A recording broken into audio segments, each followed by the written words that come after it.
Hey y'all, this is Brown at I Have Brown, and tonight I just wanted to take a moment to show y'all some of my artwork. And I used to draw a lot. I mean, from the time I was a little kid up until, say, junior college, and a little bit after that. But it seemed like, after college, I just kind of stopped drawing for a while. But every now and then I'd make an effort to kind of get back into it, and then I'd let life get in the way. But yeah, just real quick, I want to show y'all some of my most recent stuff. So this was me trying to get back into the swing of things by drawing something while looking at it, not tracing, but just actually looking at it and then drawing it. But this was my take on my rendition of the cover art of Suicide Squad #1 from 1987, with the original cover art being by Howard Chaykin. But you got these 8 people will put their lives on the line for our country. One of them won't be coming home, which is exactly what it said on the cover, right? But here you got Deadshot, Plastique, Rick Flag, Mindboggler, Nightshade, and Bronze Tiger with his mask on, and Captain Boomerang, and last but not least, Enchantress. So like I said, this was me, just trying to get back into a swing of things, and the reason I went with a comic book cover, looking at the cover art and then drawing it, was because I'd been out of practice for so long that I was just kind of needing to get my feet wet, so to speak, or get the scent back. So that was done on January 4th, 2020. So my next most recent one was, let's see, February 16th, 2020. But this was me looking at the cover of Suicide Squad #2. Original artwork was by Luke McDonnell, and once again, this was me looking at it and then drawing, and this was not me tracing it. So just looking at it, then drawing it. So let me pull it back here.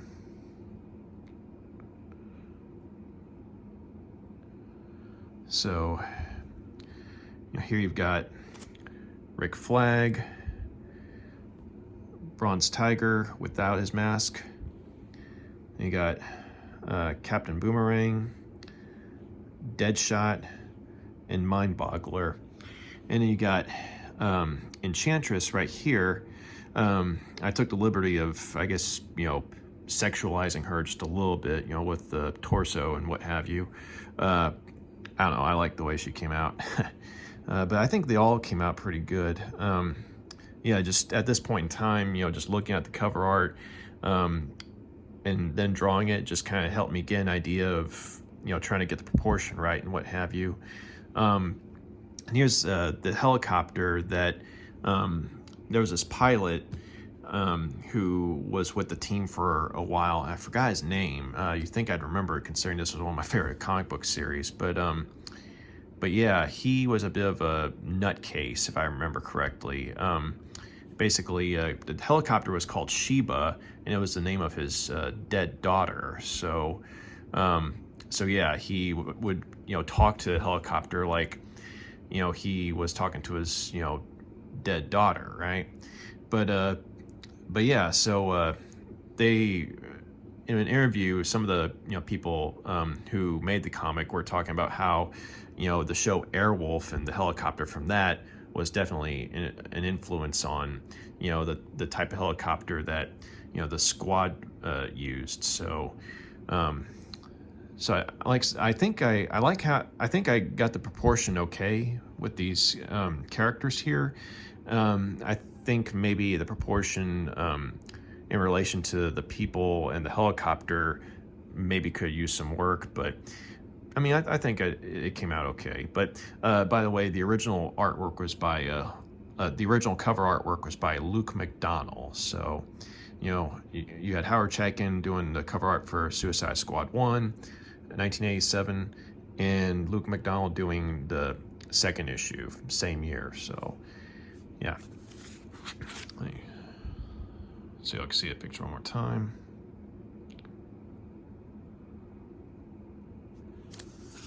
Okay. Then fast forward to 2023. This was my first drawing since those, 2 Suicide Squad covers. And this one was, me drawing freehand. So let me pull it back so you can get a good look here.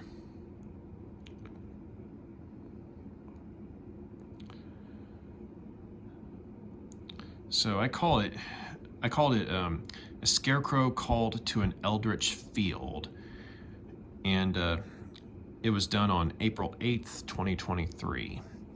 But I don't know, it was just kind of an idea I had about, what if in some strange, other land or realm or what have you, there was this, sorcerer who was trying to summon, a savior for, his land or his people or something like that against, an overwhelming foe. And, this guy's, use of magic had basically taken a toll on him to where he looks, more than a little skeletal.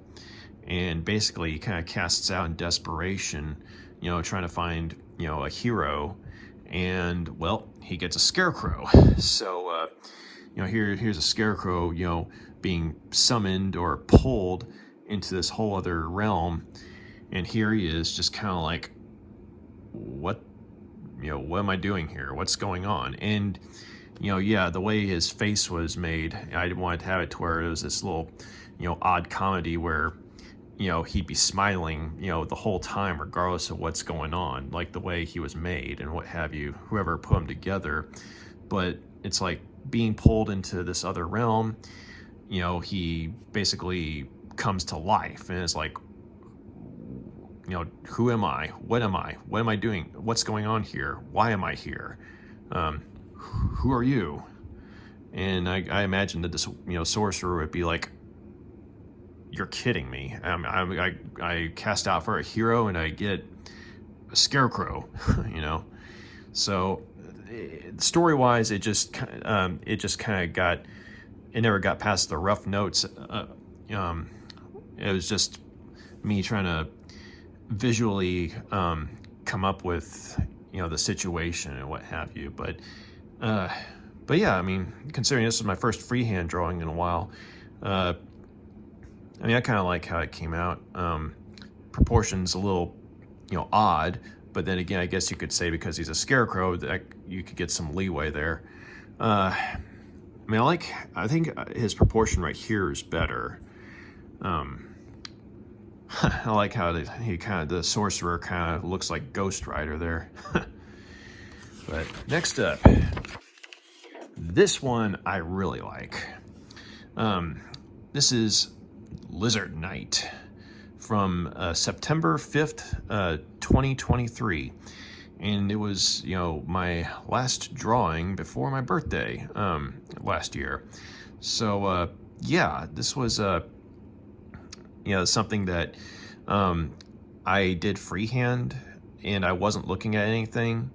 But I was inspired by the Argonians from Skyrim. In case any of y'all don't really know what Skyrim is, it's a fantasy game that you can get on Xbox 360 or PS3 or a computer console. And the Argonians were a race of reptilian people that were one of many races that made up, the inhabitants of that particular world.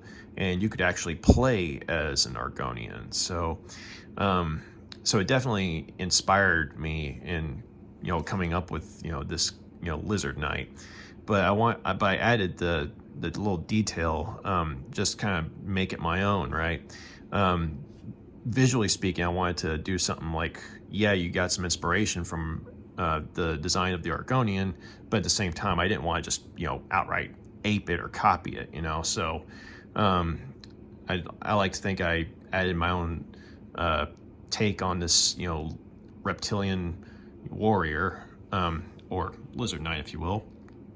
And this one little idea, story-wise, is that his people are basically able to grow their armor, like their skin. Like they grow it in such a way to where it becomes their armor, and when they don't need it anymore, they shed it. Or if it's too damaged, they'll shed it and then gradually grow another layer. So I think I wanted to have it to where the Lizard Knight and the Scarecrow from the previous drawing, I wanted to have it to where they ended up meeting. Like the reality that the Scarecrow's pulled into is the one that this Lizard Knight inhabits, and basically it'd be kind of like an odd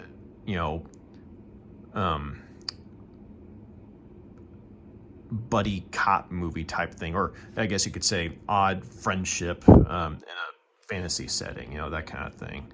But yeah, also I didn't mean to, but I do like how the trees here ended up looking like these clawed or taloned hands that like a bird might have or something like that. In fact, I mean, depending on how you look at it, I mean, the claws, they kind of look like birds' heads depending on what which way they're angled and what have you. But that was kind of by accident, I have to admit. But a couple of people who've seen this pointed out that, yeah, dude, it looks like clawed hands coming up from the ground. So nope, they're trees, but that is pretty cool. So yeah, that was the Lizard Knight. And then last but certainly not least is a drawing I started on and finished it today. So this is artwork for one of my favorite horror movies, which was a movie called Razorback, and it was made in 1984, directed by Russell Mulcahy. And basically, you got this 900-pound razorback hog terrorizing the landscape of Australia, and that'd be this guy right here. And of course, that's him right there. But then you think that's a problem. Well, you also have these two homicidal kangaroo poachers, and you got them right here. And so, and then of course, you got right here, you got the main characters, the good guys, so to speak. But basically, this hunter here, the reason that he's going after the hog is because it killed his grandson. And so I wanted to have it to where, like right here, I mean, he's in the process of loading his rifle, but he's contemplating the bullet. In my mind I'm thinking, this guy, he's looking at this bullet thinking to himself, let this be the one to finally put this bastard down. And right here, this little ghostly figure here, I wanted to have, like, say, the idea of him being haunted by, I guess you could say, the memory or the specter of his grandson that was killed by the hog. And then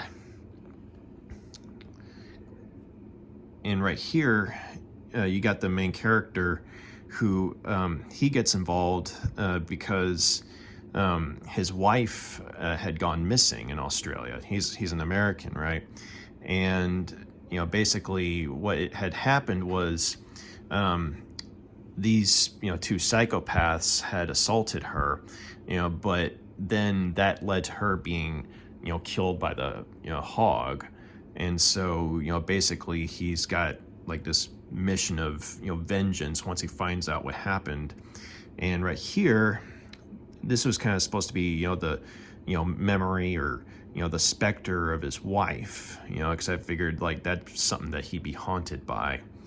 So there's no ghosts in the movie, but just from an emotional standpoint, I thought these two characters would definitely be haunted by the deaths of their loved ones. And just visually speaking, I always like to draw ghosts and things like that. So you got the ghost of his wife, and then you got the ghost of his grandson right there. And this girl right here, she was someone who befriended the hunter after the death of his grandson, and basically helped him to try and find the hog that killed his grandson. And like she had this computer equipment that she used because she was also someone who took care of animals, And so, she would frequently use tracking devices, but she would also, try and help the hunter out, to, go after feral hogs and what have you. But, he's hoping specifically to get, this particular hog, like the one that actually killed his grandson. But she also ends up, becoming friends with, the main character as well. It's like all three of them end up kind of working together. But yeah, I like how she's got this 80s look, because that's kind of how she looked in the movie. And, this, computer setup here, I was just trying to, go by what I remembered, from some of the stuff I saw in the movie as far as the equipment that she had, but also just kind of like, everyone I'm sure has, some idea of, what a computer looks like, or what looks computer-ish. And so I just kind of, threw together a couple of ideas, as well as, what I kind of remembered from the movie. And there you go, she's got her computer set up there. But this guy, though, I guess you could say he's like definitely the more twisted of the two. I mean, they're both twisted, but him even more so. The reason I drew him like this is because there's this really spooky shot in the movie where it's at night and he turns around like really quickly, right? And his eye's glowing, like that eye specifically. And in the commentary track, they're talking about how, basically they're wanting to convey how, you've got this, 900-pound Razorback hog running around and, causing havoc, but you also have, human monsters as well, like human evil. And so it's kind of like, which one's worse? I mean, you got, the Razorback that's, basically, doing what's in its nature. But then you also have these two, evil psychopaths who basically take pleasure in, the stuff that they do, like the twisted stuff that they do. And so that was, me basically trying to, draw that moment, like where he turns around and you see the glowing eye. But I was also wanting to, kind of draw him in such a way, kind of, next to the head of the Razorback, to where it's like, you see, his other eye sort of, blending in, or, growing into, the Razorback, and vice versa, basically, symbolizing that, they're both, monsters. And so I liked how that came out. And this guy right here, slightly less twisted, but still twisted, right? But I remember there was like a really, spooky moment where he's watching his brother, this guy, do something rather nasty, right? And he's watching and he's laughing and drooling at the same time. And it's kind of like, yeah, that looks pretty creepy. So that's why he got this, drooling, maniac with goggles right here. Because, yeah, he does wear goggles. So, yeah, these are the two, psychopaths, the two homicidal kangaroo poachers. Then right here, you got this windmill. And, I remembered, like, there was a scene in the movie where this windmill plays a part in a rather memorable set piece in the movie. And so I definitely didn't want to leave that out. And right here, I was trying to draw the Razorback to where it was silhouetted against the sun, because there's this really neat shot, near the beginning of the movie where the main character's wife, she's like a reporter, and she's, doing work in Australia, and she just happens to catch a glimpse of the Razorback, ironically, the one who ultimately ends up killing her, but from a distance, though. And when she, goes to look again, it's gone, of course. But I was just trying to, give out a little nod to that scene, So, and then right here, yes, that is a car in a tree. And there is a very surreal set piece where a couple of the characters are, going through the Australian landscape, and it's, mainly at night. But yeah, you just, randomly see, these cars that have been lodged in these trees somehow. And it makes for a very, surreal, setting. And also, in case you're wondering, I mean, yeah, there are two suns there. I was trying to draw two suns, and the reason being is because there's a memorable shot in the movie at one point where you see the sun going down, except there's two suns. And basically, they were the people who made the movie. They were just trying to basically emphasize how alien of an environment Australia itself was. And that particular shot, there was actually a story where I think it was like the director of photography got a call from someone who claimed to be working for Steven Spielberg. And at first he's like, oh yeah, right, thinking it's a joke. But then the guy was like, no, Steven Spielberg, like he's a huge fan of the movie Razorback. And he's like, okay, were you the one who got that shot with the two suns going down? And the guy's like, yeah. It's like, how did you do that?